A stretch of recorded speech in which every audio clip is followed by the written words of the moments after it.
This is life and enterprise management. And so as a result, we want to make sure we work on both. We want to create a system that allows you to succeed in both areas, life and your enterprise. By the way, which one would you say is more valuable? Which one? That's not how most people live the game. Most people make it the enterprise. And as they make it the enterprise, they wake up and they have a tremendous amount of economic success if they're successful. And what's ironic is what makes you successful may not make you fulfilled. And so there's a big pull in our culture to go for what's most successful, what will reward you culturally with respect or acknowledgement or stars on your chart or economic rewards, thinking that will give us freedom. But how many of you have been very successful in business and not been free, i.e., your business, as it got more successful, demanded even more from you? How many have had this experience? Say aye. So what I want to really make sure that comes out of this is an evaluation of what your real gifts are that are going to fulfill you. Because many of you are living a script around your life that involves having an enterprise when really that may not be your true nature. That's not to say you can't do it. It just means you can do it and you'll be stressed out of your life, stressed out of your mind. And so one of the things we want to find out is how much of that is natural as a problem, how much of that is maybe unnatural. Unnatural meaning you're having problems right now that you shouldn't be having at this stage of development. Think about it. If a child is brand new and they have a problem with controlling their bladder, that's a natural problem, isn't it?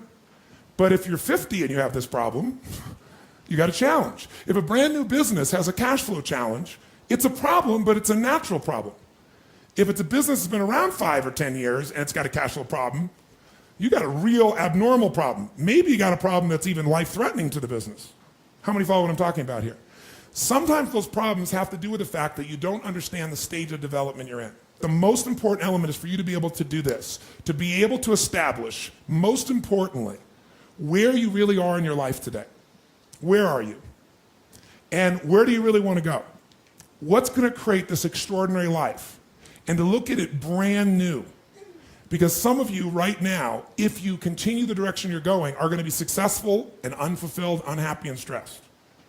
Because once we get, into a dream, then that dream starts to take on a life of its own. It gives us juice, it gives us energy. But how many of you ever got the dream, achieved your goal, and then thought, is this all there is? How many of you have had this experience? Say aye. That's more painful than not even achieving it.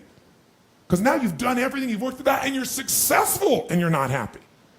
So for some of you, you're going to need to take a look at that. Michael Gerber, the guy that wrote the E-Myth, talks about why so many young businesses fail. And one of the things he says is most people are not really entrepreneurs, but they think that's what they should be.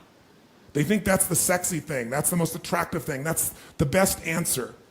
And what I say to you is you got to separate the vehicle from the outcome. What is it that's going to truly fulfill you? What is it that's going to give you that extraordinary life? What's going to make things magnificent on your terms, not somebody else's terms, not your father, your mother, your background? What is that really? Separate the vehicle, because there's many ways to get to that vehicle. I was here in town just the other day, and I met a gentleman over here, Steve Wynn's a good friend of mine, who started, who basically built most of Las Vegas. And he built just recently, the Wynn Casino, not a few years back, $2.7 billion hotel.